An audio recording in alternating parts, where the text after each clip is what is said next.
പ്രിയപ്പെട്ട സുഹൃത്തെ നമസ്കാരം. JD's കറണ്ട് അഫേഴ്സിലേക്ക് സ്വാഗതം. 2021 ഫെബ്രുവരി 25 latest current affairs general knowledge. ഏതൊരു എക്സാമിൻ്റെയും വിജയം പെർഫെക്റ്റ് പ്ലാനിംഗ് ആണ്. നമ്മൾ ഓരോ വിഷയത്തിന് വേണ്ടി പെർഫെക്റ്റ് ആയിട്ട് പ്ലാൻ ചെയ്താൽ നമുക്ക് ഏതൊരു എക്സാമിലും നന്നായിട്ട് പെർഫോം ചെയ്യാൻ സാധിക്കും. കറണ്ട് അഫേഴ്സും എക്സാമിലെ ഒരു പ്രധാനപ്പെട്ട വിഷയമാണ്. നമ്മൾ ഓരോ ദിവസവും കറണ്ട് അഫേഴ്സിന് വേണ്ടി കുറച്ച് സമയം മാറ്റിവെച്ചാൽ തീർച്ചയായിട്ടും നമുക്ക് എക്സാമുകളിൽ നന്നായിട്ട് പെർഫോം ചെയ്യാൻ സാധിക്കും. ഇവിടെ ഈ വീഡിയോ ഓരോ ദിവസവും ലേറ്റസ്റ്റ് ആയിട്ടുള്ള കറണ്ട് അഫേഴ്സ് നൽകാൻ ശ്രമിക്കുന്നു. അതേപോലെ ഈ വീഡിയോ ഇഷ്ടമാവുകയാണെങ്കിൽ ഈ ചാനൽ സബ്സ്ക്രൈബ് ചെയ്യാൻ മറക്കരുത്. നമുക്ക് ചോദ്യങ്ങളിലേക്ക് പോകാം. What is the name of the certificate course jointly launched by the DDMA Trivandrum and the Arogya Kerala in tackling COVID-19? COVID-19 കൈകാര്യം ചെയ്യുന്നതിന് DDMA ട്രിവാൻഡ്രവും ആരോഗ്യ കേരളവും സംയുക്തമായി ആരംഭിച്ച സർട്ടിഫിക്കറ്റ് കോഴ്സിൻ്റെ പേര് project Suraksha. District disaster management authority തിരുവനന്തപുരവും ആരോഗ്യ കേരളവും സംയുക്തമായിട്ട് ആരംഭിച്ച കോഴ്സാണ് പ്രൊജക്റ്റ് സുരകാശ. ഈ കോഴ്സ് ഉദ്ഘാടനം ചെയ്തത് ആരോഗ്യമന്ത്രി KK Shailaja. How much percentage of a dip in road accidents in 2020 as per the record of Kerala Road Safety Authority in Kerala? കേരളത്തിലെ റോഡ് സേഫ്റ്റി അതോറിറ്റിയുടെ രേഖപ്രകാരം 2020 റോഡ് അപകടങ്ങളിൽ എത്രത്തോളം കുറവുണ്ടായി? 32%. 2019 32% കുറവാണ് റോഡ് ആക്സിഡൻറ്റ്സ് 2020 ഉണ്ടായിട്ടുള്ളത്. ഈ റിപ്പോർട്ട് നൽകിയത് സ്റ്റേറ്റ് ക്രൈം റെക്കോർഡ്സ് ബ്യൂറോ. ഈ report രൂപപ്പെടുത്തിയത് technical support group of Kerala road safety authority. What is the name of the largest cricket stadium inaugurated by president Ramnath Kovind on 24 February 2021? 2021 February 24 president Ramnath Kovind ഉദ്ഘാടനം ചെയ്ത ഏറ്റവും വലിയ cricket സ്റ്റേഡിയത്തിൻ്റെ പേര്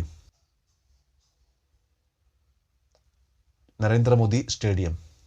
ലോകത്തിലെ ഏറ്റവും വലിയ ക്രിക്കറ്റ് സ്റ്റേഡിയം എന്ന പേരിൽ അറിയപ്പെടുന്ന മൊട്ടേറ സ്റ്റേഡിയം ആണ് നരേന്ദ്രമോദി സ്റ്റേഡിയം എന്ന പേരിൽ 2021 ഫെബ്രുവരി 24 പ്രസിഡന്റ് രാംനാഥ് കോവിന്ദ് ഉദ്ഘാടനം ചെയ്തു. ഈ സ്റ്റേഡിയത്തിൽ 2021 ഫെബ്രുവരി 24 ഇന്ത്യയും ഇംഗ്ലണ്ടിൻ്റെ മൂന്നാമത്തെ ടെസ്റ്റ് മാച്ചും ആരംഭിച്ചു. ഈ സ്റ്റേഡിയത്തിൻ്റെ കപ്പാസിറ്റി 1,10,000 പേരാണ്.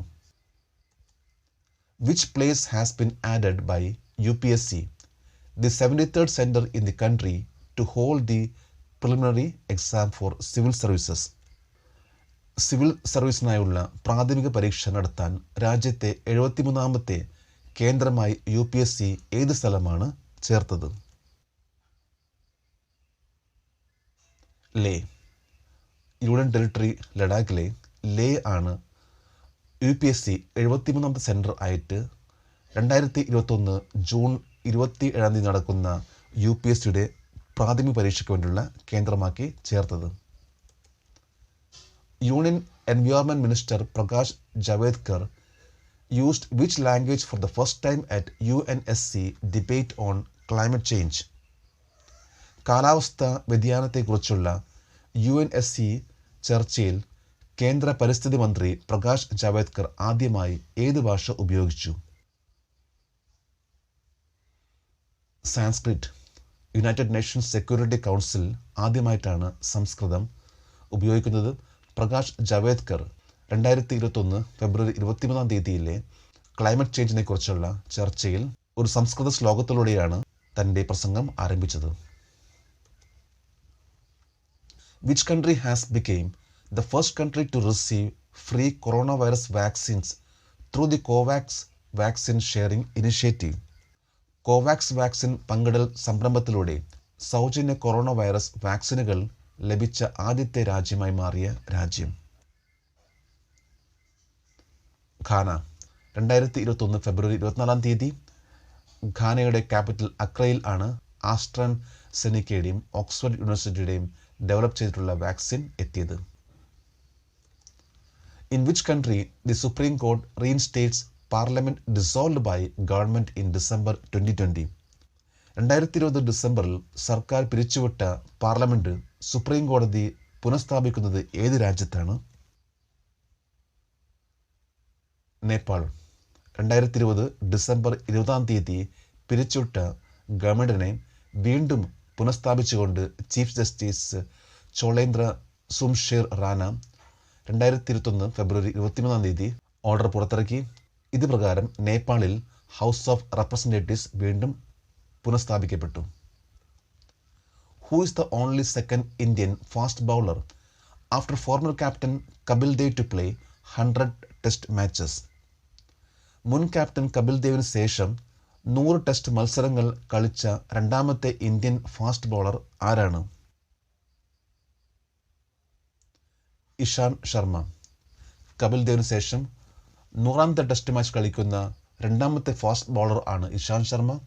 2021 ഫെബ്രുവരി 24 ഇന്ത്യൻ പ്രസിഡന്റ് രാംനാഥ് കോവിന്ദും യൂണിയൻ ഹോം മിനിസ്റ്റർ അമിത് ഷായും ഒരുമിച്ച് ഇഷാൻ ശർമ്മനെ ആദരിച്ചു. ഇത് ഇന്ത്യയും ഇംഗ്ലണ്ടിൻ്റെയും 3ാമത്തെ ടെസ്റ്റ് മാച്ചിന് തൊട്ടു മുമ്പായിട്ടാണ് ആദരിച്ചത്. നമ്മളിന്ന് ഇത്രയും ലേറ്റസ്റ്റ് ആയിട്ടുള്ള കറണ്ട് അഫേഴ്സ് ആണ് അപ്ഡേറ്റ് ചെയ്തിട്ടുള്ളത്. നമ്മൾ ഓരോ പ്രാവശ്യം ഇതേപോലെ അപ്ഡേറ്റ് ചെയ്താൽ നമുക്ക് ഏതൊരു എക്സാമിലും നന്നായിട്ട് പെർഫോം ചെയ്യാൻ സാധിക്കും. നമുക്ക് നാളെ വീണ്ടും കാണാം. Thank you very much.